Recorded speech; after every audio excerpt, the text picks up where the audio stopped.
Ako po si Miss Winnie at ito ang ating kwento. Magandang araw.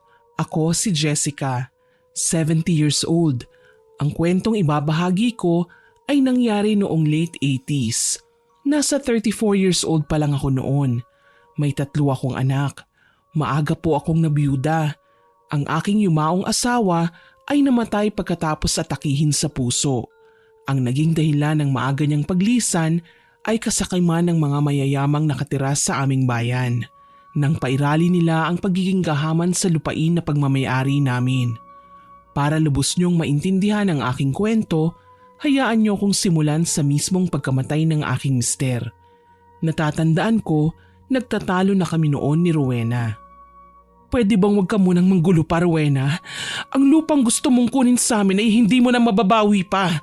Binigay na sa amin ng Don yon. Pwes wala kang magagawa kundi ang sundin ako. Kompleto ako sa abogado. Marami akong perang pambayad sa kanila kaya magagawa ko ang lahat ng gusto ko. Marami ka naman palang pera eh. Bakit pinagdidiskitahan mo pa ang katiting lang na lupang sinasaka namin? Bakit ba ako magpapaliwanag sa'yo? Sabi ko nga hindi ba? Kukunin ko na ang lupang ito dahil gagamitin ko na. Kaya magsilayas na kayo at wag nang babalik pa sa bayang ito. May sakit na ang aking asawa noong araw. Kaya ingat na ingat ako na wag na siyang makakarinig ng mga usapang masyadong sensitibo para sa kalagayan niya. Kaso nga lang, tila ba nananadya si Rowena. Sinadya niyang iparinig ang mga katagang ayaw na ayaw marinig ng aking asawa. Ginustong sumagot ng lalaki ngunit hindi na nagkaroon ng pagkakataon pa. Habol niya ang paghinga at namumutlang napatingin sa akin. Umagos ang luha sa aking mga mata nang makita ang pagbagsak ng aking asawa sa lupa. Sapo niya ang kanyang dibdib. Tumirik ang kanyang mga mata tsaka humigit ng malalim na paghinga sa baylaylay ng kanyang ulo. Ramil! Sigaw ko noon. Alam kong inatake na sa puso ang mister ko. Nanginginig na dinaluhan ko siya at makailang beses na sinubukang gumising. Subalit nanlalambot lang siya at hindi na gumagalaw pa. Nanlilisik ang mga matang tiningala ko si Rowena na nakapamewang pang pinagmasdan kami ng aking asawa. Imbis na kabahan, tila ba nairita pa sa nakitang pagkataranta ko. May gana pang umarte ang asawa mo? Ang galing ah! Kahit mamatay pa siya ng tuluyan, hindi na magbabago ang aking desisyon na bawiin ang lupaing kinatitirikan ng bahay niyo. Hayop ka! Wala ka ng karapatang kunin ang lupang pinatabanan namin. Matagal nang binigay ng ama mo ang lupaing ito. Oo nga, binigay na niya. Pero wala kayong pinirmahan na kasulatan at pwede ko pang bawiin ang totoong akin. Pinatay mo ang asawa ko. Wala ka ng lupang mababawi pa. Hayop ka! Makikipagpatayan ako sa'yo. Sa akala mo ba natatakot ako sa'yo? Hoy Jessa! Baka nakakalimutan mo, mga palamunin lang kayo ng ama ko noon. Palamunin? Talaga? Sino ba itong uuwi na lang at maghahatid ng sakit ng ulo sa tatay niya? Hindi ba't ikaw yon? Ama ko ang pinag-uusapan natin. Anak niya ako at lupain niya ang inaangkin mo. Totoong lupain ni Don Juan ang lupang sinasaka ng aking asawa. Dahil sa kanila kami lumaki at sila na ng kanyang asawa ang kinikilala kong mga magulang. Lahat ay aking ginawa, maipakita lamang ang pagmamahal para sa kanila. Hindi malapit si Rowena sa kanyang mga magulang. Nanatili lang siya dito sa probinsya nang yumao na ang mag-asawa. Sabi nga ng mga tsismosa sa amin, mukhang pera daw ang babae.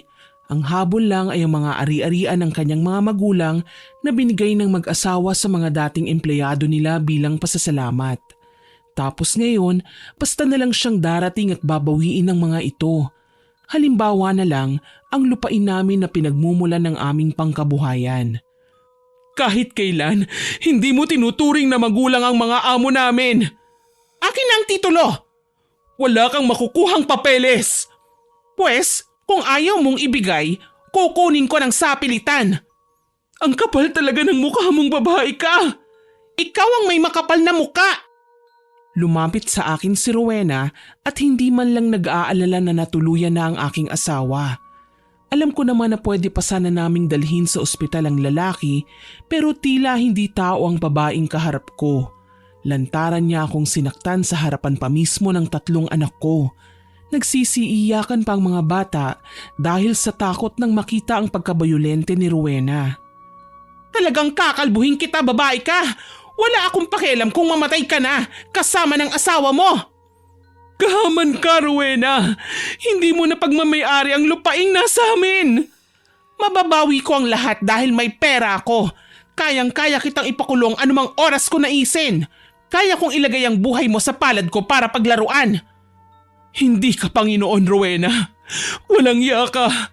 Masahol ka pa sa demonyo. Wala kang awa. Nakipaggulungan sa akin si Rowena sa lupa. Nabitiwan ko si Ramil at inatupag ko ang pakikipagsabunutan kay Rowena. Kahit sa ganitong paraan man lang, makaganti ako sa kanya. Kaso lang, sadyang sanay din ang babae sa pakikipag-away. Nagawa niya akong sampalin ng ilang beses hanggang sa pakiramdam ko na magana ang aking pisngi. Dala ng galit, nagawa ko siyang itulak at sabuyan ng buhangin sa muka. Napasigaw siya sa sakit ng mapuwing. Hindi ako nagpatinag. Dadampot pa sana ako ng bato ng mga sandaling yon. Pero may nagtatakbo papalapit sa akin at pinigilan ako na gawin ang dapat sana ay krimen na magagawa ko bilang ganti. Ate Jessa, wag! Pabayaan mo na ako, Yana. Igaganti ko lang ang kuya mo. Bakit? Anong nangyari kay Kuya Ramil? Pinatay siya ni Rowena. Wala akong pinapatay, babae ka. Ang lakas naman ng loob mong pagbintangan ako. Inatake ang asawa mo sa puso. Pwede ba tumahimik kayong dalawa? Nag-iiyakan ng mga bata, oh. Si kuya hindi niyo man lang sinugod sa ospital. Inuna niyo pa talaga ang pagtatalo niyo. Ano ba naman yan? Yana, makinig ka kasi. Hindi man lang nag-atubili ang babaeng yan na sabihin ng mga katagang nais pakawalan ng kanyang bibig. Hindi man lang niya inisip ang mararamdaman ng kuya mo. Alam mo naman na may sakit siya. Hingal na hingal kong sigaw. Puno na rin sa luha ang aking mga mata. Galit na galit ako dahil hindi ko man lang magawang kumilos para itaboy si Rowena. Pumalahaw na lamang ulit ako nang may dumating na mga tanod at pinagtulungan buhati ng aking asawa. Si Rowena naman tila isang kontesa, taas noo pa ring naglalakad. Hindi man lang siya nag-aalala na may mga tao siyang nasaktan dahil sa kanyang ginawa. Ginugol ng asawa ko ang buhay niya sa lupaing ito. Saan pa kami mapupunta kapag pinaalis kami rito? Humagulgol ako ng alalayan ako ni Yana papalapit sa kinaroroonan ng aking asawa. Hindi ko alam kung saan ako nagkulang. Ate, isasama nila sa bayan ng katawan ni kuya. Ipapaimbalsa mo namin siya. Hindi na umabot ang kuya mo, Yana. Namatay siya nang hindi man lang naisusugod sa ospital. Kasalanan nito ni Rowena. Patawad, wala akong nagawa. Ate, tama na. Kahit ano pang gawin nating pagwawala, patay na si kuya. Hindi niya kinaya. Huwag ka nang umiyak. Hindi ka namin sinisisi. Ramil. Daing ko. Hindi ko matanggap na dahil sa lupain, namatayan ako ng asawa. Ilang beses ko mang pangaraping bumalik ang nagdaan, alam kong wala na akong magagawa pa. Kaya naman mas lalo pang bumuhos ang aking luha nang ihatid namin sa huling hantungan si Ramil. Halos ayaw kong iwan ang kanyang puntod. Gusto kong magwala. Ang babaeng naging dahilan ng paglisan niya ay hindi man lang nagpakita. Paglipas ng ilang araw, halos lamunin ako ng lungkot at takot. Habang abala ko sa pagluluksa sa pagkawala ng aking asawa, sinamantala pala ni Rowena ang kahinaan ko. Kinamkam na niya ang mga nakatanim na pangkabuhayan namin sa lupain kagaya ng gulay at mais. Dahil alam niyang tag-ani na, inunahan niya akong gawin yun na mas lalo kong ipinag-alala dahil babae lang ako at may mga tauhan siya. Yana, tulungan mo naman ako. Ano bang ginagawa ni Rowena? Tinatapakan na niya ang karapatan ko bilang may-ari ng lupain. Hindi ko alam kung anong nangyayari, ate. Pero basta na lang siyang nagpapunta ng mga tao sa bukid para maani ang mga tinanim niyong mag-asawa. Ubod talaga ng sama ang babaeng yan. Papatayin ko siya. Maghunos dili ka ate. Sa tingin mo ba matutuwa si Kuya Ramil sa nakikita niyang kamiserablehan niyo ngayon? Huwag mong ilagay sa kamay mo ang batas. Kailangan nating ipaalam sa pulis ang ginagawa nila. Tutulungan mo ba ako, Yana? Hindi ko na alam ang gagawin ko. Gulong-gulo na ako. Magbihis ka ate. Sasamahan kita sa estasyon. Irereklamo natin si Rowena. Ganun nga ang ginawa namin ng hipag ko matapos ihabilin sa kapitbahay ang 3 kong anak. Labis na lang ang pagpapasalamat ko dahil hindi ako kailanman iniwan ni Yana. Nagsilbi siyang lakas ng aking loob sa mga panahong wala akong magawa. Saglit akong nawala sa aking kamalayan nang mawala ang aking asawa. Ang totoo niyan, napapabayaan ko ang aming mga anak. Ngayong inaalalayan ako ni Yana, naisip kong pagkakataon ko na para lumaban. Ang hirap ng walang matakbuhan sa totoo lang. Akala ko nga mababaliw na ako ng tuluyan. Pero kinailangan kong magpakatatag. Ako na lang ang inaasahan ng aking 3 supling. Isinumbong namin ang ginawa ni Rowena sa aming hepe. Umaasa ako na papanigan niya kami at itataboy ang mga tauhan ni Rowena. Ang kaso lang, nanlumo kami ni Yana nang sabihin sa amin ni Hepe na may karapatan si Rowena na pakialaman ang aming lupain dahil ang titulo ay hindi pa naililipat ang pangalan sa amin. Nakapangalan pa rin kay Don Juan na pwede pa raw pakialaman ng babae. Laglag ang balikat na umuwi kami ni Yana sa bahay. Alam mo ate, wala na siguro tayong magagawa kundi isuko ang lupaing ito. Alam ko na minahal niyo ni Kuya ang lugar na ito, pero pwede naman kayong sumama sa akin sa kabilang bayan eh. Mag-isa lang ako sa bahay. Palagi din akong wala dahil pumapasok ako sa eskwela. Minahal namin ng asawa ko ang lugar na ito, Yana. Bakit basta na lang kukunin ni Rowena ng walang dahilan? Kami ang nauna dito eh. Ate, isipin mo na lang ang mga anak mo. Kung patuloy kang makikipaglaban, alam mong dihado ka. Baka mamaya hindi lang itong maisip ni Rowena na gawin sa inyo. Ayokong dumating ang panahon na kayo naman ang mga pamangkin ko ang ililibing dahil lang sa pinaglalaban niyo. Sobra na kasi siya, Yana. Tinapaktapakan na niya ang pagkatao ko. Wala na akong ibang maisip na gawin kundi ang gantihan siya. Kumalma ka ate. Hindi naman sa lahat ng pagkakataon na sa ibabaw si Rowena at palaging masaya. Darating din ang araw, malulugmok siya. Hindi ko na alam, Yana. Naguguluhan ako. O sige, hahayaan na muna kita ngayon ate. Pag-isipan mo yung sinabi ko ha. Salamat, Yana. Tumayo na si Yana at nagpaalam sa akin na uuwi na. Alam ko naman na labis na nag-aalala sa akin ang aking hipag. Nahihiya lang kasi ako na maging pabigat sa kanya. Matagal nang walang mga magulang si Yana. Magkatuwang sila ni Ramil sa buhay kaya pinahahalagahan nila ang isa't isa. Nang magpakasal naman kami ng aking yumaong asawa, hindi pa rin kami pinabayaan ni Yana. Kahit na alam niyang wala kaming maitutulong para masuportahan ang pag-aaral niya, naging mas malawak ang pangunawa niya. Humiga ako sa kama ng gabing yun at inalala ang mga nangyari sa akin sa mga nagdaang araw. Habang nakatulala sa kisame, nakarinig ako ng mga katok mula sa labas ng bahay. Jessa! Iha! Nariyan ka ba? Sino yan? Si Manang Lena ito, Iha. Kailangan kitang makausap. Bumangon ako at agarang sinilip ang aking mga anak sa kabilang kwarto. Mahimbing na silang natutulog. Mapait akong napangiti tsaka sila kinumutan bago ko lumapit sa pinto. Pinagbuksan ko si Aling Elena. Aling Elena, gabi na. Ano pong ginagawa niyo rito? May dala akong konting bigas at tuyo, Iha. Naisip ko kasi wala kayong kasama dito sa bahay. Nais ko sana kayong samahan.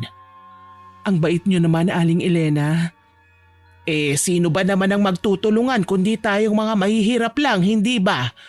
Pinagdaanan ko na ang nararanasan mo ngayon. Kailangan mo lang magpakatatag. Ang mga kagaya ni Rowena, hindi dapat nakakaranas ng kasiyahan. Kailangan silang magdusa. Napalis ang aking ngiti sa sinabi ni Aling Elena. Hindi kaila sa akin ang tunay niyang kakayahan bilang isang mambabarang. Marami na siyang binigyan ng karamdaman at kahit kailan hindi ko naisip na gantihan si Rowena sa ganoong paraan. Aling Elena, alam niyo naman po ang sagot ko, hindi ba? Alam ko, iha.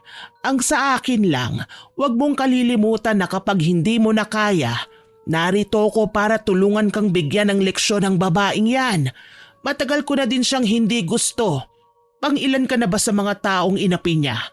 Hindi lang ikaw ang nakatikim ng kasamaan niya. Alam ko po yon, pero hanggat maaari kailangan ko munang hanapan ng solusyon sa normal na paraan. Ngumiti lang sa akin si Aling Elena. Alam kong matagal na niyang gusto na gantihan namin si Rowena. Pero may takot ako sa Panginoon at hindi ko maaatim na talikuran ang aking paniniwala bilang Kristiyano. Sana lang makaya ko pa ang lahat ng ginagawa sa akin ng babaeng yun. Hindi na din naman ipinilit ni Aling Elena ang gusto niya. Sa katunayan, magkatabi kaming natulog sa kama. Hindi na din naman siya iba sa akin eh. Hindi pa kami na ikakasal ni Ramil noon, kilala na namin ng matanda. Sa katunayan, siya ang takbuhan namin sa tuwing may nararamdaman kaming masama sa aming katawan. Marunong manggamot si Aling Elena. Kaya niya kaming dasalan at pagalingin sa makalumang paraan. Kinaumagahan, bumangon ako at nagtungo sa kusina. Nauna na sa akin si Aling Elena, nagsalang ng tubig sa lutuan at nakaabang sa labas ng bintana. Oh, gising ka na pala, iha. Oho, Aling Elena. Aalis po pala ako ngayon. Bakit? Saan ka pupunta? Sa bukid po, magtatanim ako ng mais para naman po may maani tayo sa susunod na 3 buwan. Mabuti pa nga. Huwag kang mag-alala at babantayan ko muna ang mga bata hanggat hindi pa dumarating si Yana.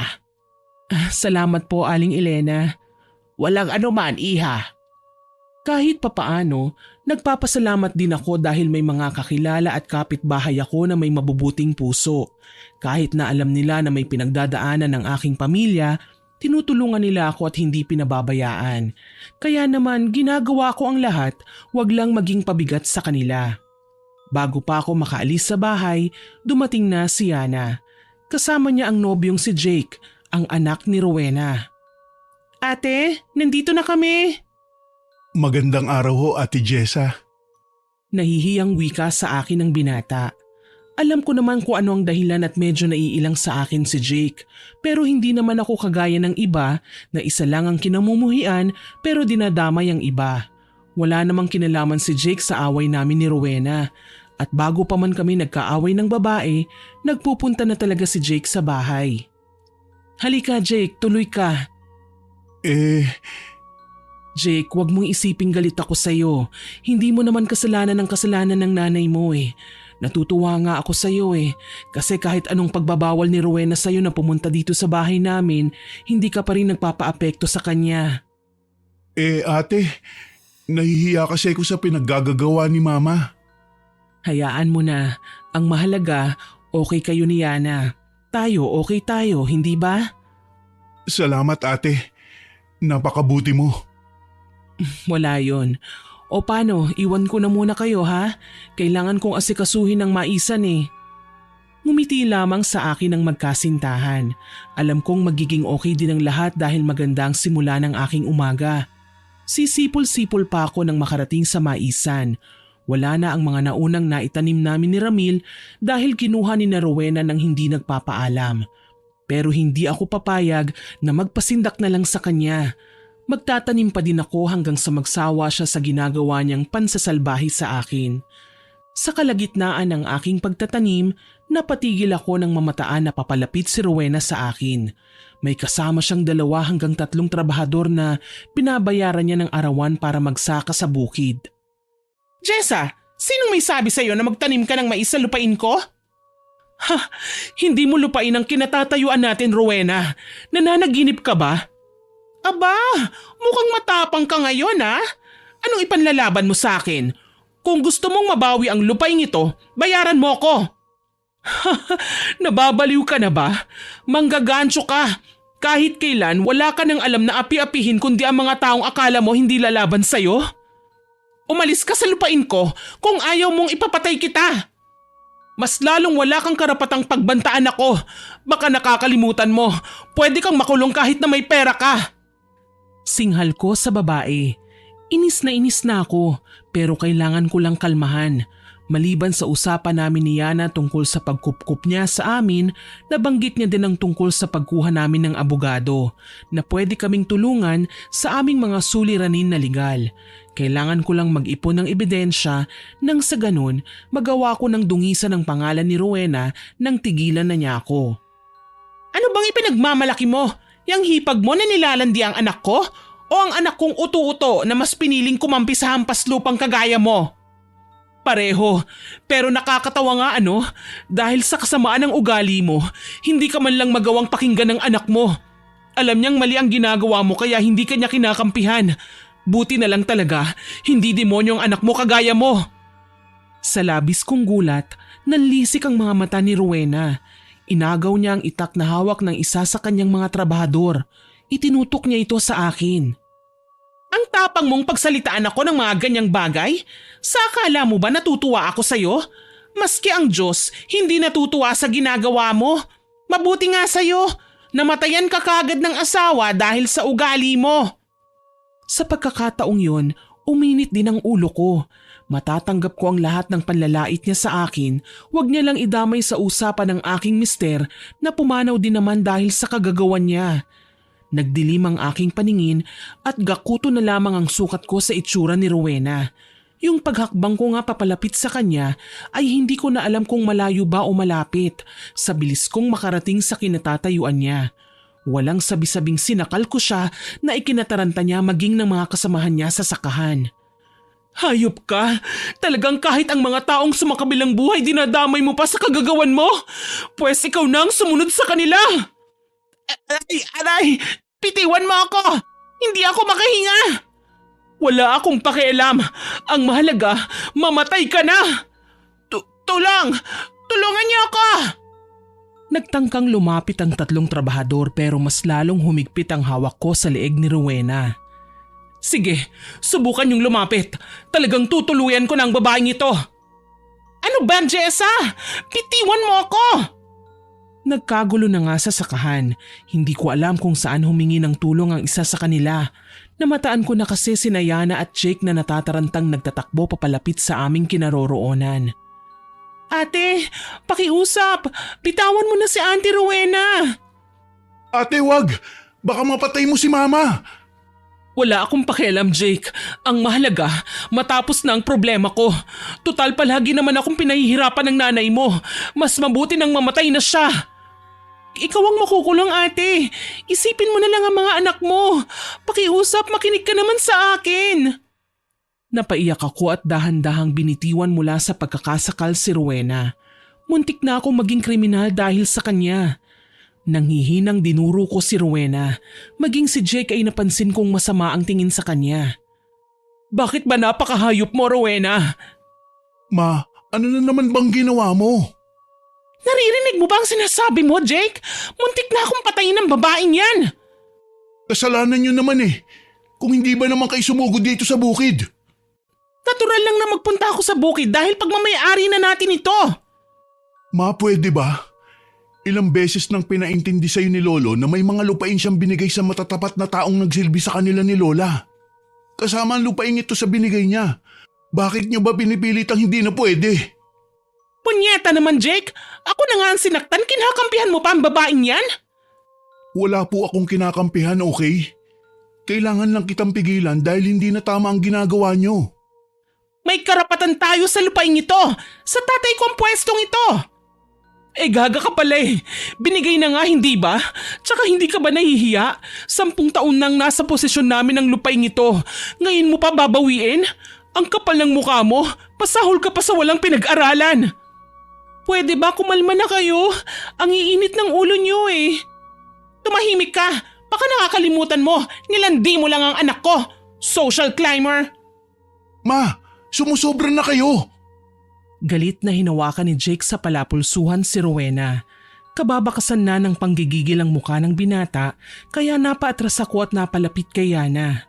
Nararamdaman ko ang panginginig din ng kalamnan ng aking hipag kaya naman naaawa kong hinaplos ang kanyang likod. Umuwi na kayo. Ayokong tayong dalawang magtalo. Alam niyong hindi pa din ako papanig sa inyo. Talaga? Di magsama kayo? Tutal naman matagal ka ng suwail. Ano pang pinagkaiba mo sa patay gutom na yan? Bakit ma? Akala nyo ba natatakot ako na mawala sa poder nyo? Mas magiging masaya ako.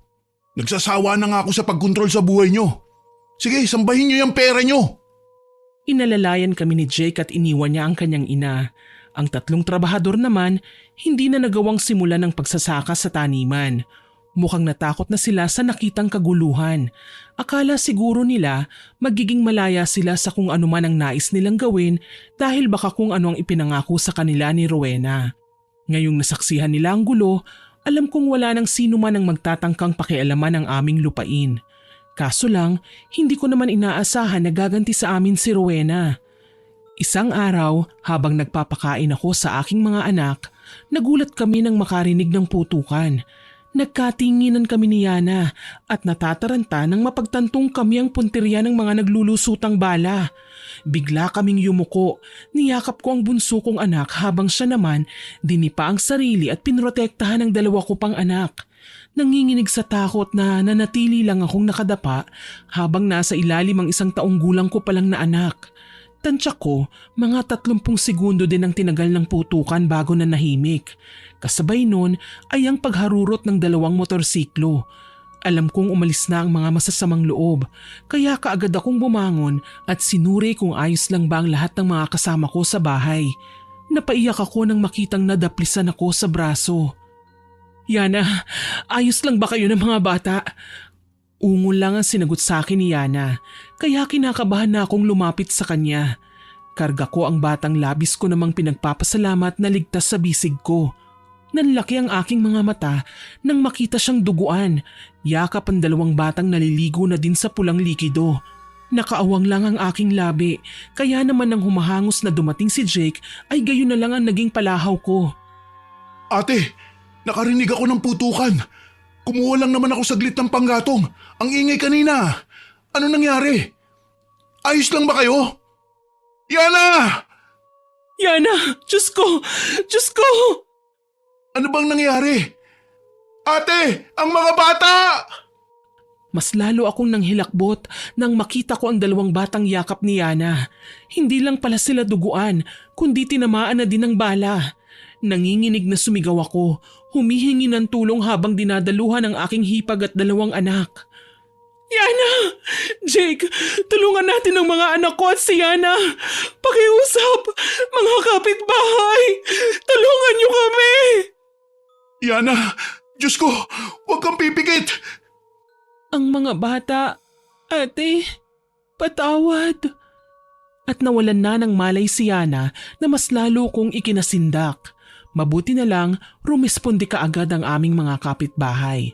Halos lahat ay nasindak sa kanilang nakita. Kaagad naming isinugod sa ospital ang aking hipag pati na ang mga bata. Kaso lang, nanlumo ako nang ideklara ng mga doktor na dead on the spot raw ang 2 bata. Ayon sa initial report, nauna na silang natamaan bago pa man naidapa ni Yana sa sahig.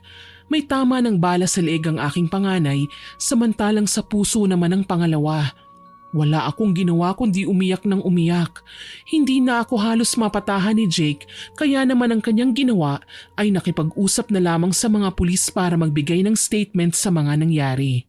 Si Yana naman, buhay pero kritikal ang kalagayan. Kasalukuyan siyang nasa ICU at inaasikaso ng mga doktor. Bakit nangyari sa amin ito? Bakit? Ate, huwag ka pong mag-alala. Hindi kita iiwan. Aalamin natin kung sino ang walang pusong gumawa nito sa inyo. Sobra na ito, Jake. Kamamatay lang ng asawa ko eh. Pati ba naman ang mga bata? Huwag ka nang umiyak, ate. Kawawa naman si Bunso. Kailangan ka niya. Hindi rin biro ang tromang dinanas niya sa putukan kanina. May tiwala ako kay Aling Elena, Jake. Alam kong aalagaan niya si Bunso. Ate, nakikiramay po ako. Mga anak ko! Umiyak ako nang umiyak hanggang sa wala na akong mailuha. Hindi ko matanggap na maging ang aking mga anak ay pinagkaita ng pagkakataon para mabuhay. Kay lupit ng taong gumawa nito sa amin. Halos buong araw akong tulala. Hindi ko mapagdesisyonan ang gagawin sa labi ng aking 2 anak, kaya naman si Jake na ang umalalay sa akin. Inasikaso niya ang mga kailangan ayusin hanggang sa maipwesto sila sa aming munting sala para sa lamay. Matamlay akong nakatanaw sa malayo, malalim ang iniisip. Nag-aalala naman na lumapit sa akin si Jake. Ate Jessa, huwag ka naman masyadong malungkot. Hindi matutuwa ang mga anak mo kapag nakikita kang ganyan. Ano ko tatahan, Jake? 2 kabaong ang nasa harapan ko ngayon. Kailan lang nang lisanin ng aking asawa ang mundo? Bakit kailangan sumunod ka agad ng 2 kong anak? At si Yana, paano na? Hanggang ngayon nasa ICU pa din, hindi pa nagigising. Ano na ang gagawin ko? Naiintindihan kita, ate. Lalo na't saksi ako sa mga nangyari. Pero sana po wag mong sukuan ang iyong sarili. Kailangan ka pa ng isa mong anak at ni Yana. Hindi ko naman kayo pababayaan, ate. Gusto ko na ding matapos ang buhay ko, Jake. Wala na akong rason para manatili sa mundo. Ayokong maiwan. Ate, wag ka naman magsalita ng ganyan. Magdasal tayo. Magtiwala na magigising din si Yana. Malakas siya at makakayang lagpasan ng pagsubok na ito. Kailangan siyang operahan, Jake. Ni pambayad sa ospital, wala akong madukot sa aking bulsa. Alam mo naman na said ako. Kagaya ko, pinunasan din ni Jake ang kanyang luha. Alam kong nasasaktan din siya sa mga nangyayari. Pero pareho lang kami na walang mapupuntahan. Huwag mo nang isipin yun, ate.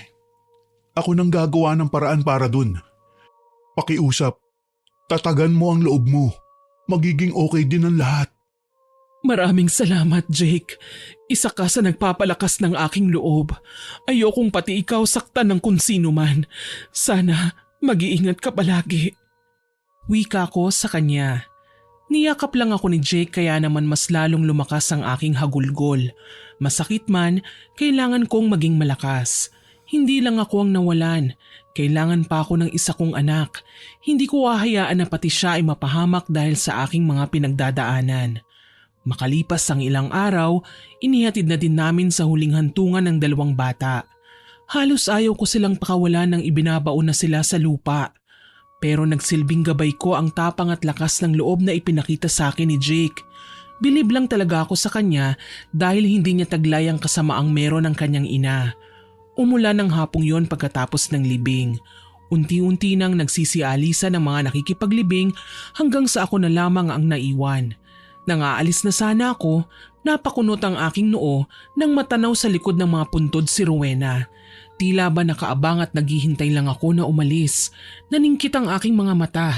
Inalala ang nangyaring trahedya, ilang araw na ang nakararaan. Nakaramdam ako ng takot nang pumasok sa aking isipan ang ideyang baka may kinalaman si Rowena sa pamamaril sa aming tahanan. Kaya naman umalis na ako at pinuntahan si Aling Elena. Magandang hapon po, Aling Elena. Oh, Jessa, iha. Mabuti naman at nakauwi ka na. Siya, halika na sa kusina at may inihanda akong mainit na tsokolate para sa'yo. Maraming salamat po, Aling Elena. Kay buti niyo po sa akin. Anak na ang turing ko sa'yo, kaya kung may kailangan ka, huwag kang mahihiyang magsabi sa akin. Hindi po ba marunong kayong mantawas? Bakit? Sinong ipapatawas mo? Gusto ko lang pong malaman kung sino ang taong gustong magpapatay sa amin.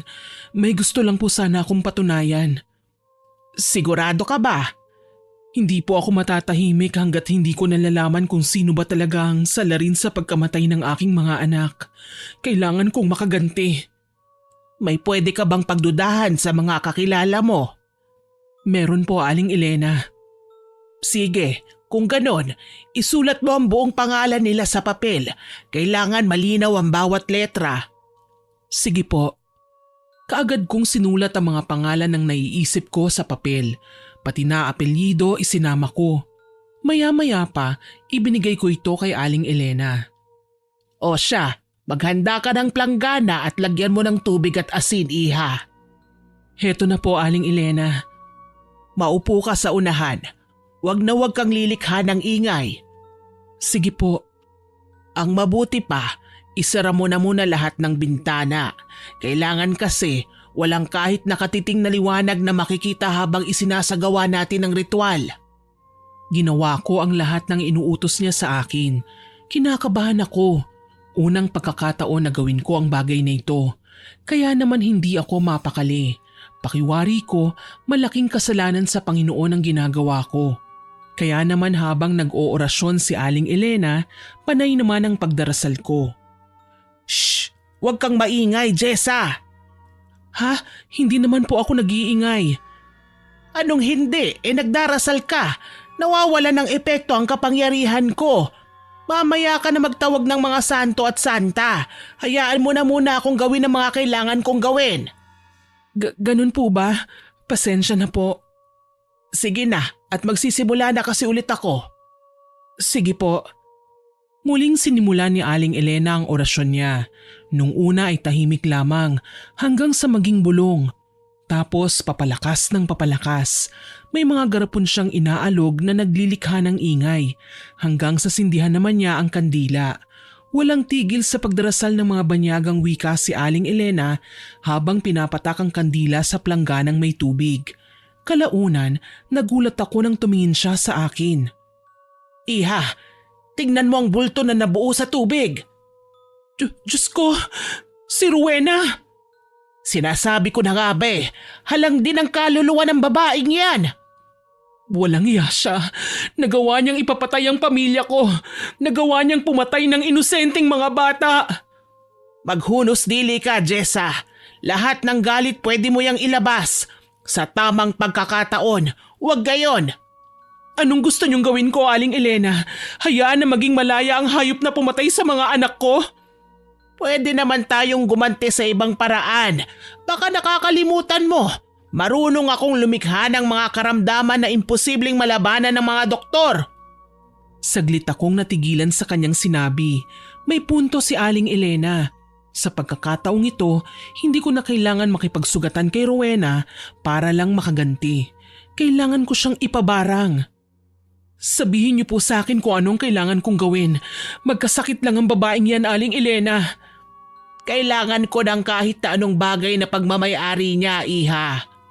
Huwag kayong mag-alala, Aling Elena. Kukunin ko ang kahit na anong bagay na may koneksyon sa kanya. Hindi ka magsisisi, Iha. Ngayon pa lang, ipagdiwang mo na ang iyong paghihigante. Dahil sa mga darating na araw, magdurusa si Rowena. Habang naglalakad ako pa uwi, paulit-ulit kong inaalala kung tama ba ang naging desisyon ko na ipabarang si Rowena. Hindi ko pa ito nagagawa kaya kabado ako.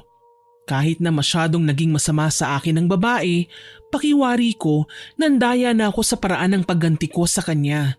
Pero kapag hindi ko naman ginawa ito, mananatiling buhay si Rowena at mas marami pa siyang masasaktan sa kanyang pagiging gahaman. Pagdating ko sa bahay, naghanda ako ng mga damit na dadalhin sa ospital. Kailangan ko pang bantayan si Yana. Ilang araw na siyang walang malay at labis na akong nag-aalala sa kanya. Sana nga lang magising na ang aking hipag. Saktong naglalagay ako ng mga damit niya sa bag nang makita ko ang nakatuping damit ng dalawang namayapa kong mga anak. Maluha-luha akong niyakap ito at saka hinalikan. Mga anak, konting paghihintay na lang ha. Ngayon alam ko na kung sino ang naging dahilan ng pagpanaw niyo. Hindi ko na palilipasin ang pagkakataon na ito para makaganti sa kanya. Sinira niya ang buhay natin. Hindi man lang tayo binigyan ng pagkakataong magkasama. O ate, nariyan ka pala. Jake, naparito ka. Kukuha lang po sana ako ng mga damit ni Yana. Umiiyak ka ba? Hindi ko naman maiwasang hindi umiyak, Jake. Alam mo kung gaano kahalaga sa akin ang mga anak ko. Pero binawi sila sa akin. Magbabayad ang mga dapat na magbayad. Ate, naiintindihan naman kita. Pero sa ngayon, kailangan nating unahin si Yana. Kinausap ako ng mga doktor kanina. Oopera na siya at pinaghahanda tayo ng 150,000. Ganun kalaki? Saan naman tayo kukuha ng ganyan? Diyos ko, Jake, ang laking halaga ang kailangan nating pag-ipunan. Alam kong masama tong gagawin ko, ate. Pero kailangan ko ng kumilos. Mahal na mahal ko si Yana. Hindi ako papayag na mawala siya sa akin. Ano bang gagawin mo, Jake? Uuwi ako sa bahay. Alam ko naman na hindi ako bibigyan ni Mama ng pera eh. Kaya lolooban ko ang tindahan namin. Aniya, totoo ngang masama ang magnakaw pero swapang at gahaman naman si Rowena. Isang malaking dagok sa kanya ang gagawin ni Jake at hindi ko siya pipigilan. Hahayaan ko siya na pagnakawan ng sarili niyang ina. Pwede ba kitang samahan? Ate, ayoko mapahama ka. Kung ako lang, hindi naman ako sasaktan ni Mama. Anak niya pa rin ako kahit papano. Hindi naman ako magpapakite. Gusto ko lang na makasiguradong okay ka. Sa huli, walang nagawa si Jake kundi ang payagan ako na sumama sa kanya. Kabado kaming nagtungo sa bayan noong gabing yun. Kakaunti lamang ang mga tao. Wala na ring nakakapansin sa amin hanggang sa makarating kami sa pwesto ng malaking tindahan sa tapat ng bahay nila. Alam kong mali ang ginagawa namin, pero ewan ko ba, minsan talaga sa buhay natin may mga naiisip talaga tayong gawing mali. Tila ba sanay na din si Jake na umakyat sa bakod tsaka nagtungo sa tindahan. Hindi ko alam kung paano niya bubuksan yun, pero nanatili lang ako sa labas at titingin-tingin sa kalsada. Maya-maya pa, nagulat ako nang makitang si Jake na ang nagtatakbo palabas ng tindahan. May bitbit siyang pamilyar na kulay na bag. Sa pagkakatanda ko, pagmamay-ari ito ni Rowena. Te, halika na! Hindi ka ba natatakot na ninakawan mo ang mama mo? Bakit naman ako matatakot? Alam ko naman na hindi lahat ng perang dumarating sa kanya ay sa kanya talaga mismo. Masakit man isipin pero hindi mabait ang mama ko, ate. Alam mo yan. At alam mo rin karamihan sa perang meron siya. Tila ba ninakaw niya yun ng harap-harapan sa ibang tao. Alam ko naman yun, pero iba kasi ang nakikita kong lakas ng loob mo, Jake. Hindi ka kagaya ng mama mo. Ate, hindi ako santo. Pero hindi rin naman ako pabayang boyfriend. Kailangan niya na ang tulong natin. Umaasa din ako na pagkatapos niyang maoperahan, magigising na siya. Sigurado yan, Jake. Ano man ang ginawa mo ngayon, hindi pa rin magbabago ang tingin ko sa'yo. Mabuti kang tao at hindi mo hahayaan na may mangyaring masama sa mga mahal mo. Matapos ang pag-uusap naming yun, mas nalinawan ako. Hindi nga mabuting tao si Rowena. Maski anak niya, nagre-rebelde sa kanya. Dapat lang siguro hindi ako makonsensya sa gagawin ko sa kanya. Pagdating sa ospital, kinuha ni Jake lahat ng pera sa bag at binayaran ang bill ni Yana. Kasama na ang kailangan bayaran para sa operasyon. Napaiyak ako sa tuwa dahil alam ko may posibilidad ng mapabuti ang kalagayan ng aking hipag. Ate, dito na muna sa iyo ang bag. May laman pa yan na pwede nating magamit sa mga gastusin sa susunod na araw. Sige, saan ka pupunta? Kakausapin ko lang ang doktor na o-opera kay Yana. Tumango na lamang ako at hinayaan siyang umalis. Nang ako na lamang sa hallway, pasimple kong hinalungkat ang bag. Nanginginig ang mga kamay ko na sinilip ang laman nito. May panyo, may pabango at may wallet. Sigurado ko, hinablot lang ni Jake ang bag na ito para lagyan ng pera. Hindi ko alam paano niya nagawa ng mabilis. Pero nasa mahigit 30,000 pa ang naiwan sa loob ng bag. Kinuha ko ang pabango at inamoy.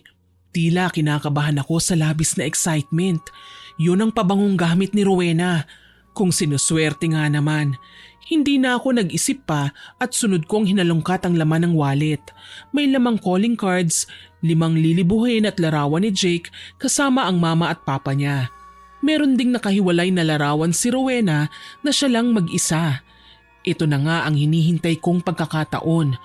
Ngayon, magagawa ko na ang kailangan kong ipagawa kay Aling Elena. Kinuha ko ang larawan at ibinulsa. Siya namang pagbalik ni Jake.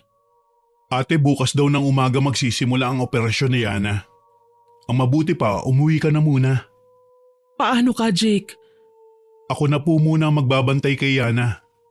Sige na, kailangan niyo pong matulog para bukas. Salamat, Jake. Pati sa lahat ng mga itinulong mo. Wala yun, ate. Heto nga pala ang bag mo. Sandali, ate. Dalhin mo na tong pera. Magagamit natin to sa mga kailangan natin sa bahay at sa iba pang gastusin. Itatapon ko ang bag. Sigurado ka ba sa gagawin mo? Baka may makakita sa'yo. Naisip ko nga sunugin na din para wala nang makahanap pa. Kung ganon, pwede bang ako na lang ang gumawa? Pauwi na rin naman ako eh. Ibalot na lang natin ito sa tela tsaka itago ko muna sa bag ko. Sige ate, okay lang naman. Ikaw na munang bahala rito ha. Tinanguan ako ni Jake nang pumihit na ako patalikod dala ang bag. Pakiwari ko para akong tulisan na tatakas pero dadaan sa checkpoint. Maging sa pagbati ng gwardya, kinakabahan ako. Nakalagpas naman ako at nakauwi ng matiwasay. Kahit papaano, alam kong magiging ligtas na si Yana. Ang kailangan namang magdusa ay si Rowena. Niyakap ko ang aking anak nang dumating ako kina Aling Elena. Kahit papaano, nasasanay na ang bata sa kanya. Hindi ko lang maiwasang malungkot kapag naaalala ko ang ate at kuya niya. Kay babata pa nila para mawala sa mundo, pero ipinagkait na sa kanila ang pagkakataon na makipagsapalaran pa. Gayunpaman, alam kong hustisya na lang ang katapat para sa ikatatahimik ng loob namin. Aling Elena? Oh, iha, nariyan ka na pala. Halika, magmerienda ka. Salamat po. Maraming salamat din po sa pag-aasikaso niyo sa aking anak. Malaking bagay po ang ginagawa niyo para sa akin. Wala namang kaso sa akin yun, Jessa. Alam mo naman na wala akong pamilya. Sa inyo ko na lang iginugugol ang panahon ko habang narito pa ako sa mundo. Aling Elena, wag naman po kayo ganyan magsalita. Para naman ho kayong namamaalam eh. Sinasabi ko lang ang posibleng mangyari, iha. Siya nga po pala, Aling Elena. Ito po ba magagamit ninyo? Inilabas ko ang larawan ni Rowena na nasa bulsa ko. Iniabot ko yon sa matanda na ikinangisi niya. Tinanggap ang larawan at tinitigan ang litrato ng babae. Ang galing, iha! Saan mo nakuha ang larawang ito? Naku, mahabang kwento, Aling Elena. Sabi ko sa kanya. Gayunpaman, ikinuwento ko pa rin kay Aling Elena ang tungkol sa ginawa ni Jake. Tawa ng tawa ang matanda. Hindi niya akalaing gagawin ng binata yun, pero sa kabilang banda, bumilib siya sa pagiging maaalalahanin ni Jake na ginagawa nga ang lahat kahit ang pagnakawa ng sariling ina para sa kanyang mahal. Mali ang kanyang ginawa pero hindi ko magawang sabihin yon sa kanya. Nasabi ko pa nga sa aking sarili, mabuti nga kay Rowena nang matuto naman siyang lumugar. Bueno, hindi na natin patatagalin pa ang bagay na ito. Sumama ka sa akin mamaya pagkatulog ng anak mo. Isasagawa na natin ang parusa para kay Rowena. At gayon nga ang ginawa ko. Matapos kong kumuta ng aking anak at isara ng maayos ang mga pinto at bintana, lumapit ako kay Aling Elena. Hinawi niya lang ang kurtinang nakatabing sa tila naroong banggera sa harap ng hapagkainan. Tumambad sa aking paningin ang mga kagamitan na alam kong mambabarang lamang ang pwedeng gumamit. Paupo ka at ako nang bahala sa iyong mga kaaway. Ano pong gagawin ninyo, Aling Elena? Ano bang gusto mong mangyari sa kanya? Gusto kong gambalain siya ng mga multo ng kanyang pinatay na tao. Posible po ba yon? Abay, oo. Posible ang sinabi mo. Pagkatapos, ano na ang gagawin natin? Bigyan siya ng dahilan para wag nang kumain. Kailangan niyang mamatay sa takot. Kailangan niyang malunod sa konsensya. Masusunod ang iyong nais. Isinagawa nga ni Aling Elena ang pakiusap ko sa kanya. Nagsindi siya ng itim na kandila at gumuhit ng bituin sa banggera gamit ang itim na abo. Habang ginagawa yon, nagdarasal siya sa wikang Latin na kay hirap intindihin. Gayunpaman, alam kong alam niya ang kanyang ginagawa. Ipinuwesto niya sa gitna ng bituin ang larawan ni Rowena. Dinasalan ulit ito at hinayaang matamaan ng naglalagablab ng apoy mula sa kandila. Makalipas ang ilang saglit, naramdaman ko ang paglamig ng hangin sa paligid, kasabay ang pagtahimik sa loob ng bahay na kahit simpleng paghinga namin ay hindi ko na marinig, o tama bang sabihing ako lang ang nabibingi. Natapos din naman ang aking paghihintay nang walang tumatambad sa akin na kababalaghan. Ang larawan ni Rowena ay nakadikit na sa bituin at para bang unti-unting sinisip-sip ng kung anong puwersa dahil dahan-dahan nang nasisira ang kulay at kagandahan ng tekstura nito. Maghintay tayo, iha. Bukas na bukas, may mangyayaring hindi mo maipapaliwanag. Salamat po, Aling Elena. Kinaumagahan, kababangon ko pa lang ay nakaabang na sa akin si Aling Elena. Nagtaka ko kaya naman nagpa siya akong tumayo. Teka Jessa, huwag ka munang lumabas. Nasa sala si Rowena at nais akong makausap. Ha? Bakit po? Alam ba niya na binarang niyo siya kagabi? Hindi, pero alam ko kung anong sadya niya sa akin. Ngayon, manatili ka na lamang sa kwarto at ako na ang bahalang makipag-usap sa kanya. Pakinggan mo lang ang kanyang sasabihin, ha? Sige po. Wala akong nagawa kundi ang manatili na lamang sa loob ng kwarto para pakinggan ang kanilang pinag-uusapan. Sumilip-silip din ako at nakitang mag-isa lang siya. Prenteng nakaupo sa sofa at may hawak na pamaypay habang nandidiring nililibot ng tingin ang paligid. Ang kapal ng mukhang pumunta rito, hindi na nahiya. Oh, Rowena, napagawi ka rito sa bahay. Aling Elena, nagtatanong-tanong ako sa mga kakilala ko sa bayan. Ikaw raw ang kilala nilang manggagamot. Ayoko sanang gawin to pero kailangan ko na magpatawas sa inyo. Bakit? Ano ba nangyari sa'yo? Hindi ho ako nakatulog ng maayos kagabi. Minumulto ako. Ha? At kilala mo naman ba ang gumagambala sa'yo?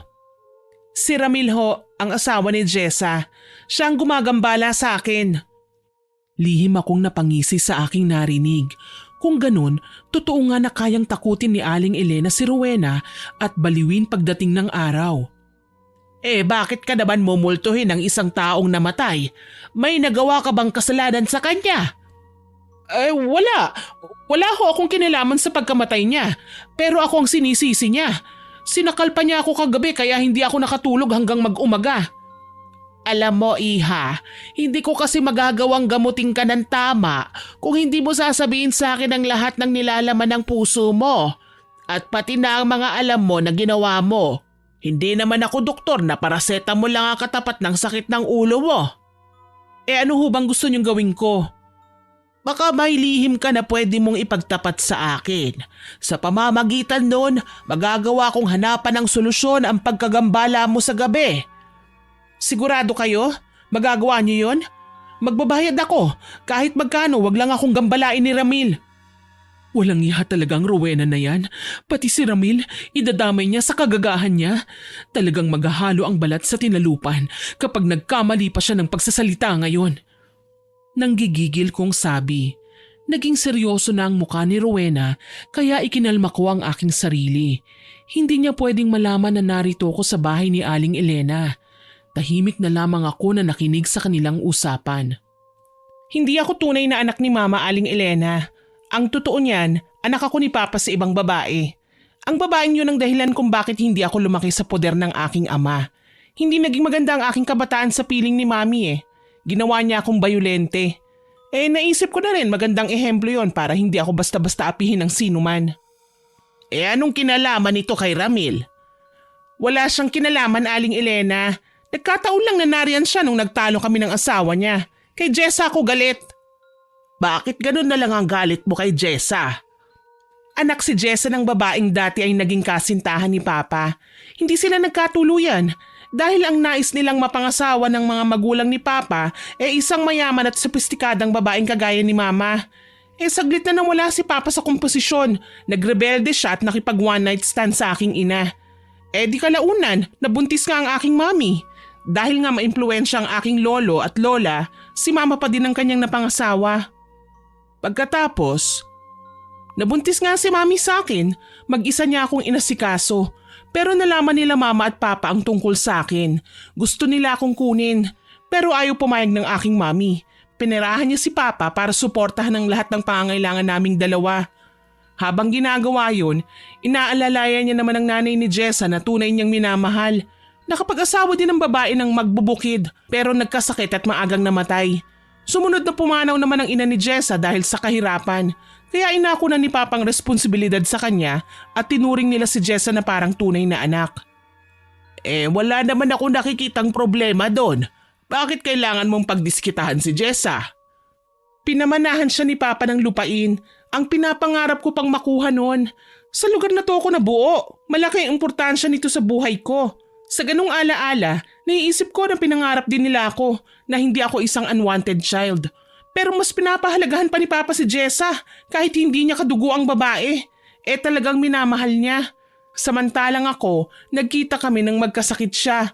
Yun pa ang unang pagkakataon na nagkalapit kami ni Papa. Kung susumahin, walang kasalanan si Jessa sa nangyayari sa buhay mo. Ikaw ang hindi nakapagpigil. Kung ako sa'yo, ibalik mo ang lupa na para talaga sa kanya. Hindi mo na pagmamay-ari yon. Hindi pwede, Aling Elena. Marami na akong sinakripisyo. Marami na akong batas na nilabag para lang mabawi ang lupa. Hindi ako papayag na ibalik lang ito basta sa kanya. Anong ibig mong sabihin? May ginawa ka pang iba maliban sa pangaagaw sa lupa? Wala ho akong ginawa. Ano ba? Bakit ba tinatanong niyo ako ng mga bagay na hindi ko naman dapat sinasabi? Sinabi ko naman sa inyo na magbabayad ako kahit magkano, hindi ba? At sinabi ko naman na kailangan kong malaman ang mga problema na nanggagaling sa puso mo. Nang sa gayon, magawa kitang tulungan sa kahit na anong paraan. Sa labis naming pagkagulat, umalis nang walang lingon-likod si Rowena. Ni hindi na siya nag-abala pang magpaalam kay Aling Elena na noon ay tulala lamang na nakatanaw sa kanya. Kaagad naman akong lumabas sa aking pinagtataguan at kinausap ang ginang. Anong nangyari, Aling Elena? Gusto kong sabihin niya sa akin na may kinalaman siya sa pagpatay sa mga anak mo, pero mukhang natakot siya, iha. Maaawa na sana ako sa kanya, Aling Elena. Hindi naging maganda ang kabataan niya. Pero anong magagawa natin? Siya ang gumawa ng hakbang para maging miserable ang buhay niya. At lalong hindi ako papayag na maging malaya siya habang hindi naging mabuti ang pinagdaanan namin ng aking pamilya. Alam mo naman na nasa tabi mo lang ako, iha. Gagawin ko ang makakaya ko, maipaghiganti lamang ang pamilya mo. Nang araw na yon, nagpunta muna ako sa maisan para manguha ng luya. May mga pananim naman kasi kaming luya doon na hindi pa natutunto ni Rowena. Abala ko sa pagkubkob nang makarinig ako ng sigaw mula sa aking likuran. Anong ginagawa mo? Paano ka nabuhay? Anong sinasabi mo? Takang-taka ako kasi kababakasan ng pagkasindak ang mukha niya habang nakatingin sa akin. Parang hindi ako ang Jessa na nakita niya. Parang iba. Humakbang ako papalapit sa kanya. Mas lalong nataranta si Rowena. Tila ba hindi nga niya ako nakikilala. Dahil sa aking natuklasan, pinili kong sakyan ang kanyang kabaliwan. Layuan mo na ako! Maawa ka! Hindi ka na naawa? Bakit pati mga anak ko dinamay mo sa kasakiman mo? Patay ka na, Ramil! Layuan mo na ako! Wala kang makukuha kung ano sa akin! Wala? Kaya kitang patayin ngayon, alam mo ba? Si Jessa lang ang kailangan ko, pero nadamay lang ang mga anak mo. Silang namatay sa halip na si Jessa. Siya ang dapat na mawala. Tangang mga inutusan ko eh. Hindi ko alam na isasama nila sa mamamatay ang mga batang walang kamuwang-muwang. Gabi-gabi kong pinagsisisihan ng bagay na yun eh. Bakit pa kailangan mo akong guluhin? Patahimikin niyo na ako! Sinampal ko ng marahas si Rowena na ikinagising niya sa pagdi-daydream. Gulat na gulat siya nang tumambad ako sa harapan niya. Ang inaakala niyang si Ramil kanina ay walang iba kung hindi ako. Alam ko naman na may kinalaman na ang pambabarang na ginagawa ni Aling Elena sa pagwawala ni Rowena. Usapan na namin na babaliwin niya ang babae. Hindi ko lang inaasahan na ganito katindi ang kanyang daranasin. Nang makita ko ang aktwal na nangyari sa kanya, hindi ko alam kung matutuwa pa ba ako. Pinlano mo ang pamamaril ng mga lalaking yun sa bahay namin? Ikaw ang utak? Anong klaseng tao ka, Rowena? Pinapatay mo ang mga anak ko. Dinamay mo sila sa kasakiman mo. Wala silang kasalanan sa'yo. Wala akong alam sa sinasabi mo. Tsaka bakit ka ba nandito? Lupain ko na to. Nabawi ko na ito sa'yo. Hindi mo mababawi ang lupang matagal lang sa akin, Rowena. Huwag mo nang ipilit ang gusto mo. Wala kang karapatang manduhan ako. Bakit? Nagagalit ka dahil binigyan ako ni Don Juan ng pamana? Ang dami mo ng ari-arian. Tapos itong kakarampot lang kukunin mo pa? Wala ito sa kalingkingan ng yamang meron ka. Mahalaga sa akin ang lupaing ito. Talaga? Bakit? Dahil anak ka sa labas ni Don Juan? Nanlaki ang mga mata ni Rowena. Alam kong hindi niya inaasahan ang aking mga sinabi. Marahil, hindi siya makapaniwala na alam ko ang mga bagay na sinabi ko sa kanya. Bakit alam mo ang bagay na yan? Sa tingin mo ba may katotohanan ng lahat ng alam mo tungkol sa akin? Sinabi ba yan sa'yo ni Aling Elena? Hindi ugali ni Aling Elena na ikwento ang kahit na anong impormasyon na alam niya sa iba. Pero ikaw ang nagkakalat ng mga bagay, ng mga lihim mo na pwedeng gamitin ng kaaway mo laban sa'yo. Nababaliw ka na ba? Huwag kang hangal, Jessa. Wala kang alam tungkol sa akin. Hindi mo ako personal na kilala. Talaga? Hindi kita kilala? Alam mo kung sino ka, babae? Isa kang mamamatay tao. Kriminal ka. Gahaman at magnanakaw. Hindi totoo yan. Huwag mong itatanggi ang mga bagay na alam mong ginawa mo. Hayop ka. Pinatay mo ang mga anak ko. Singhal ko sa kanya at agaran siyang sinugod. Hindi na nakapiyok si Rowena nang mabagsik ko siyang pinagsasampal at sinabunutan. Halos kalbuhin ko si Rowena dahil sa labis na galit. Iningudngud ko ang kanyang muka sa lupa at hinayaang magsugat-sugat ang kanyang balat. Bitawan mo ko! Salbahe ka! Ikaw ang salbahe. Demonyita ka. Walang yaka. Mamatay ka na! Jessa, itigil mo na yan! Napaiyak ako nang maramdaman ang pag-aawat sa amin ni Aling Elena. Tigmak sa dugo ang muka ni Rowena. Ano ka ba, Jessa? Akala ko ba may kukunin ka lang? Bakit nakikipag-away ka na? Walang iya ang babaeng yan, Aling Elena. Pinatay niya ang mga anak ko. Inamin niya mismo sa akin. Kahit ilang beses pa niyang aminin, hindi ka na dapat pa nakipag-away sa kanya. Alam mo naman na may ginagawa na akong mga hakbang laban sa kanya, hindi ba? Hindi ko lang ho kasi matiis na hindi siya saktan. Hanggang ngayon, nagagalit pa rin ako dahil nasasaktan ako kapag naaalala ang hirap na pinagdaanan ng aking mga anak. Dapat pa sana silang mabuhay. Tama na.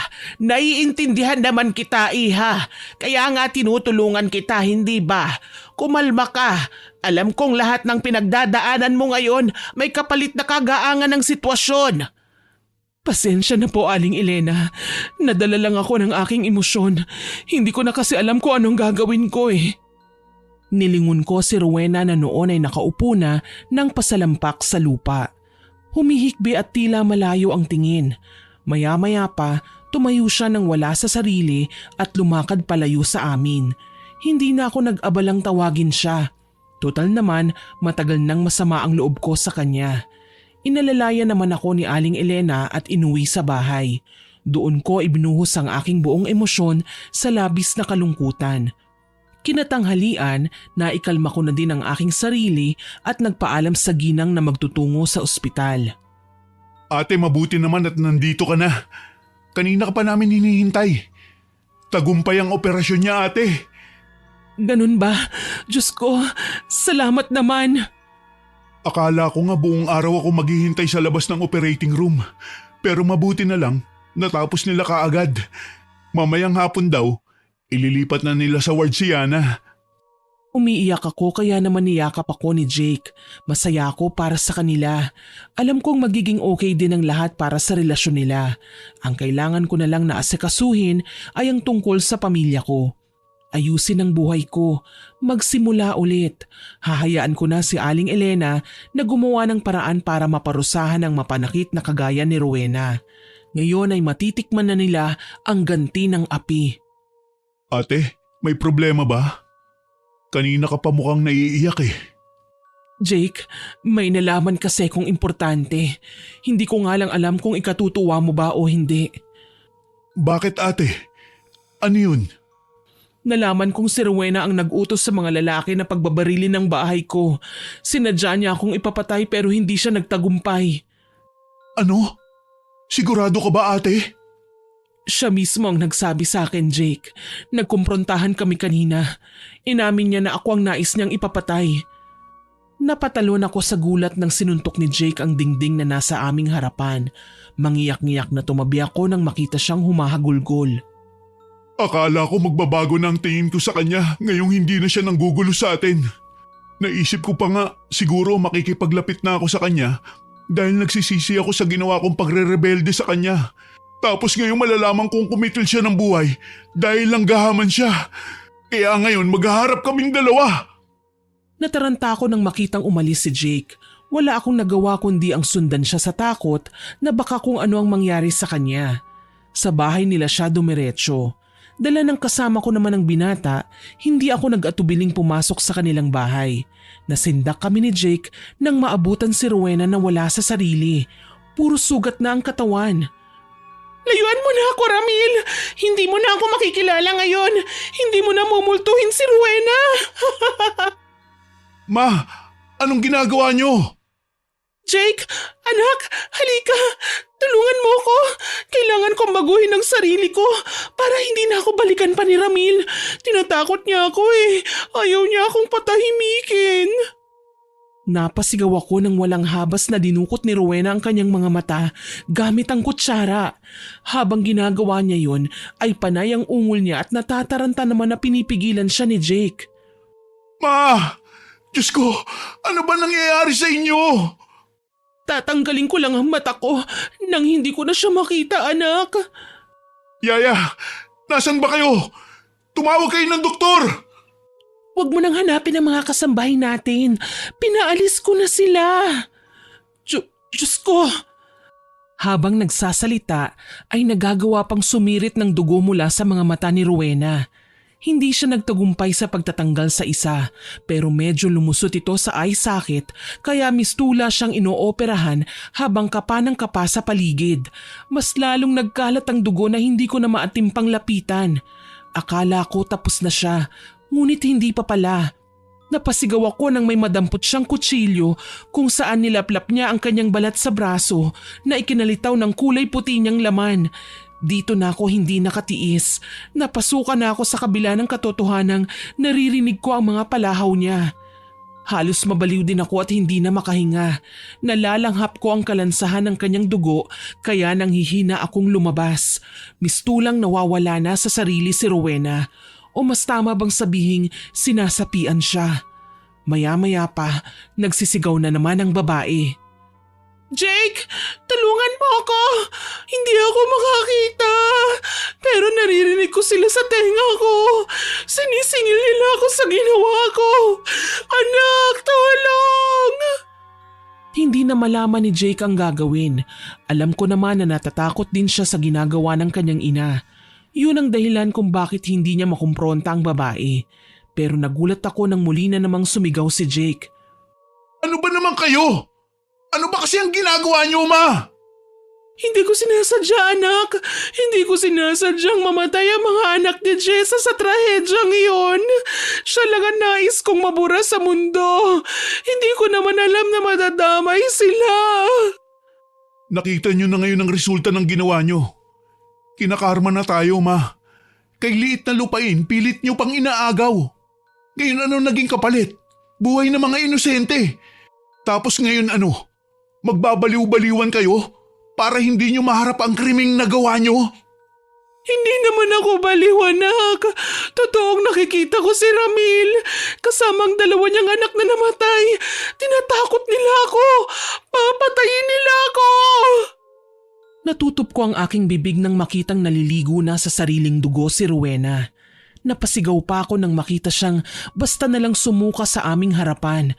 Amoy malansang imbornal ang nalanghap namin sa inilalabas niya sa kanyang bibig. Ilang sandali pa, nakita kong kinakapa-kapa ni Rowena ang sinuka niya sa paanan dahil hindi niya makita. Naghalo na ang pula at itim na likido sa kanyang palad. Humahalakhak ang babae habang kinakain niya ulit ang maruming likidong nanggaling sa kanyang katawan. Dahil dito, muli na naman akong nagsuka. Si Jake naman, walang magawa kundi ang magtawag ng tulong. Mabuti na lang, naging mabilis ang pagresponde ng mga pulis dahil may kasama din silang ambulansya na sakay ang mga nurse. Dinala nila si Rowena sa ospital. Ano nang mangyayari sa kanya, Jake? Hindi ko alam, ate. Ang natitiyak ko lang na wala sa katinoan si Mama. Parang sinisingil na siya ng mga taong nagawa niya ng mali. Alam kong hindi siya patatahimikin. Siguro, hindi lang kami ang kanyang ginulo. Ako na ang humihingi ng patawad sa lahat ng ginawa ng mama ko, ate. Alam kong hindi naging madali para sa inyo na tanggapin ang dagok na ito. Pero nakikita ko pa rin nagsusumikap kayo na maging maayos pa rin ang buhay niyo. Hanggang dito lang naman ang kayang gawin ng isang mahirap na kagaya ko, hindi ba Jake? Ate, marami kang pwedeng gawin. Pero hindi mo ginawa. Nanatili kang mabuti at kalmado sa kabila ng kasamaang naidulot ni Mama sa inyo. Napayuko ako. Kung alam lang ni Jake ang kinahantungan ng aking galit, makapaghiganti lang kay Rowena. Nagawa ko siyang ipabarang para lang magdusa sa lahat ng kanyang pasakit na ibinigay sa amin. Pero wala akong balak na sabihin kay Jake ang ginawa ko. Ayokong masira ang samahan namin. Oh, saan ka pupunta? Susunod ako sa presinto. Isusuko ko si Mama, ate. Magiging okay ka lang ba? Opo naman. Basta, balitaan niyo na lang ako kapag nagising na si Yana. Sige Jake, mag-iingat ka. Dala ng labis na konsensya, ikinuwento ko kay Aling Elena ang aking mga nasaksihan. Sinabi ko sa kanya ang mga detalyado na ginawa ni Rowena, pati na ang mga nakakadiri nitong pagdukot sa sariling mga mata. Nagsisimula na siyang magdusa sa mga kasalanang kanyang ginawa. Aling Elena, pwede hubang itigil niyo ng pambabarang sa kanya? Hindi maaari ang gusto mo, Iha. Bakit naman po, Aling Elena? Iha, kapag ipinatigil mo ang ginagawa ko kay Rowena, ikaw ang tatalunan ng sumpa. Ikaw ang magkakasakit at magiging miserable. Gusto mo ba yon? Diyos ko, ano ba itong ginawa ko? Katakutan ko man ang aking ginawa, huli na para magsisi. Nalaman na lang namin na pagkatapos ma-confine si Rowena sa ospital, ililipat siya sa isang mental facility. Nakitaan siya ng senyales ng mental illness at mahaba-habang gamutan para wang gugugulin. Ang kaso nga lang, hindi na siya nakaabot pa sa paglilipat. Hindi rin naman namin siya makasuhan kahit pa napatunayan na ang pagkakasala na kanyang nagawa dahil nabaliw na siya ng tuluyan. Bago pa man siya madala sa mental hospital, nagkagulo ang mga doktor at nurse sa ospital na pinagdalhan sa kanya. Umakyat daw kasi sa rooftop si Rowena at tumalon mula roon. Patay na ang babae nang makuha ang kanyang katawan. Nagluksa si Jake pero itinama niya naman ang pagkakamali ng kanyang ina. Lahat ng tinapakan ng kanyang ina, binalikan niya at isinauli ang mga ari-arian kasama na ang lupain namin. Maraming salamat sa lahat ng tulong mo, Jake. Hinding-hindi ko ito makakalimutan. Sa inyo naman talaga yan, ate. Kung tutuusin, ako ang tunay na may sala. Ninakawan ko ang tindahan ni Mama pero hindi man lang niya ako pinahuli kahit alam niya ang aking ginawa. Hayaan niyo na yon. Ang mahalaga, natutunan natin ang ating mga pagkakamali at pagsisikapan nating huwag ulitin ang masamang gawain. Isa pa, ginawa mo naman yun para mapaoperahan ako eh. Tama ka, Yana. Kaya mag-iingat ka na sa susunod, ha? Hindi ko kakayanin kapag may nangyaring masama sa'yo. Masaya ko silang tiningnan. Kahit papaano, nararamdaman ko na ang kapanatagan. Maski si Rowena, dinalaw ko sa puntod niya. Inalayan ng kandila at dasal. Siguro naging bulag lang siya noon sa dami ng kanyang maling pinaniniwalaan. Ang sa akin lang, sana mapatawad niya ako sa aking ginawa. Dahil maging siya, nakita ko ang epekto ng barang sa kanyang pagkatao.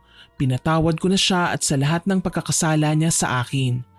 Hanggang ngayon, narito pa rin kami sa lupain na binigay sa amin ni Don Juan. Hindi na ako nakapag-asawang muli at masaya na ako sa pinatayong bahay sa akin ng aking natitirang anak. Noong pumanaw si Aling Elena ay ipinamana niya sa akin ang mga kagamitan sa pambabarang niya. Pero inilibing ko rin ito kasama ng kanyang labi. Matagal ko nang ipinangako sa aking sarili na hindi nagaganti sa ganoong paraan. Isa pa, hindi naman ako marunong na mambarang. Iniisip ko na palaging may lugar para sa pagbabago at yun ang aking gagawin. Hanggang dito na lamang po. More power sa inyong channel at God bless. Naway nagustuhan nyo ang aking ibinahaging kwento. Hanggang sa muli,